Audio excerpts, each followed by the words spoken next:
ہمیں آگے بڑھنا چاہیے اور دین کے معاملے میں حصہ لینا چاہیے. دوسری بات یہ مجھے نظر آتی ہے کہ علماء کرام تقریر کرتے ہیں. آپ تقریر سننے کے شوقین ہیں، مگر مجھے یہ لگتا ہے کہ یا تو میری تقریر آپ کے کانوں تک جاتی ہے، سمجھ میں نہیں آتی، اور یا پھر اگر سمجھ میں نہیں آتی تو پھر آپ کا عمل بھی نہیں ہوتا. آپ کی یہ دو باتیں وضاح کر دے، یا تو تقریر کرنے والا صحیح نہیں ہے یا پھر سننے والا صحیح نہیں ہے. یہ فیصلہ آپ کا ہوگا. میں جو تقریر کر رہا ہوں، میں جو بیان کر رہا ہوں، اگر اس پر میرا خود کا عمل نہیں ہے تو پھر یہ تقریر عوام میں اثر نہیں کر سکتی ہے. اور میں خود اگر عمل کرنے والا ہوں، میں آپ کے سامنے جو بیان کر رہا ہوں اور آپ پر اثر نہیں ہوتی ہے تو پھر اب آپ کو اپنے گریبان میں جھانک کر دیکھنا ہوگا یا میں خراب ہوں یا تقریر کرنے والا خراب ہے. مسلمانوں، ہمیں غور و فکر کرنے کی بات ہے. آج ہم نے جو حرام رزق کھایا ہے، حرام کو اپنا لقمہ بنایا ہے، حرام کھا کھا کر ہم نے اپنے دلوں کو سیاہ کر لیا ہے.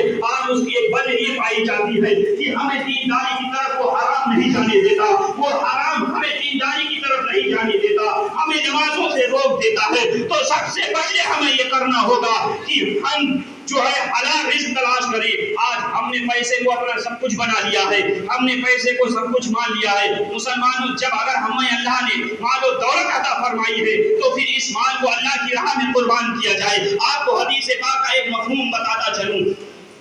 حضور صلی اللہ علیہ وسلم مسجد نبوی میں تشریف فرما ہے، تمام صحابہ بیٹھے ہوئے ہیں. آپ نے ارشاد فرمایا، میرے پیارے صحابہ، آج اللہ کی بارگاہ میں اپنے مال و دولت کو قربان کرو. حضرت عمر فاروق رضی اللہ تعالی عنہ موجود ہیں. اس ٹائم کے صحابہ کا حال کیا تھا، مسلمانوں کا حال کیا تھا؟ نیکی میں آگے بڑھ کر حصہ لینے والے صحابہ تھے. اس وقت حضرت عمر فاروق رضی اللہ تعالی عنہ نے سوچا کہ آج سب سے اچھا موقع ہے. ان کے پاس اس وقت بڑا مال و دولت تھا، تو آپ یہ سوچنے لگے کہ آج ابو بکر صدیق رضی اللہ تعالی عنہ سے ہم نیکیوں میں آگے ہو جائیں گے.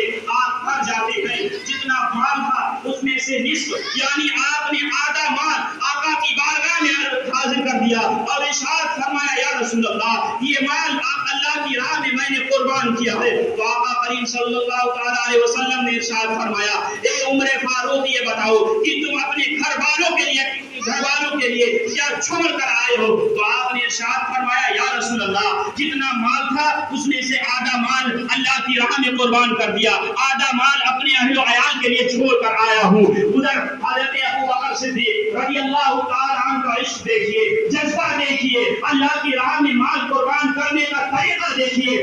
آپ نے جو آپ اپنے تن پر کپڑے پہنے ہوئے تھے، آپ جو اپنے تن پر کپڑے پہنے ہوئے تھے، گھر میں جو کپڑا سلنے کی سوئی تھی اس کو بھی آپ نے ایک پوٹلی میں باندھا، اللہ کے رسول کی بارگاہ میں حاضر ہوئے. سارا مال آپ نے اللہ کے رسول کی بارگاہ میں حاضر کر دیا. حضرت حضور صلی اللہ تعالی علیہ وسلم نے حضرت ابو بکر سے پوچھا، اے ابو بکر، گھر والوں کے لیے کیا چھوڑ کر آئے ہو؟ تو آپ کے جملے کیا تھے؟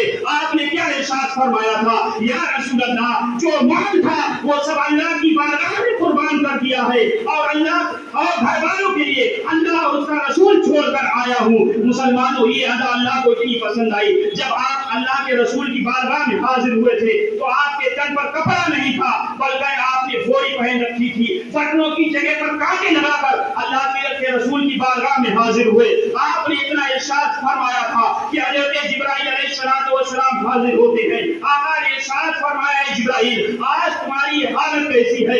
آج تم کیسے لباس میں ہو؟ تو حضرت جبرائیل علیہ السلام نے ارشاد فرمایا، یا رسول اللہ، آپ کا صدیق، آپ کا ماننے والا جب بوری پہن کر آپ کی بارگاہ میں حاضر ہوا، اللہ کو یہ ادا اتنی پسند آئی ہے کہ تمام فرشتوں کو اللہ نے حکم دیا کہ ابو بکر نے جس لباس کو اپنایا ہے سارے فرشتے اس لباس کو پہن لیں. تو مسلمانوں، غور کرنے کی بات ہے، آج ہمیں اللہ نے مال و دولت دیا ہے تو ہم اللہ کی راہ میں خرچ کرنے کے لیے کرتے ہیں. جب اللہ کے رسول صلی اللہ تعالی علیہ وسلم کے ہم ماننے والے ہیں، صدیق اکبر کا نعرہ لگانے والے ہیں، تو مسلمانوں پھر اپنے مال کو اللہ کی راہ میں کثرت سے خرچ کیا جائے تاکہ ہمارے مالوں میں برکت ہو، اللہ اور اس کا رسول راضی ہو جائے. ہمیں یہ بات آپ کو بتانے کا مقصد یہ ہے کہ آپ حضرات نماز پڑھنے کے لیے آئے، آپ اپنی آنکھوں سے مسجد کے حالات کو دیکھ رہے ہوں گے. مسجد میں کچھ پنکھے خراب ہیں جو ہوا نہیں دیتے ہیں.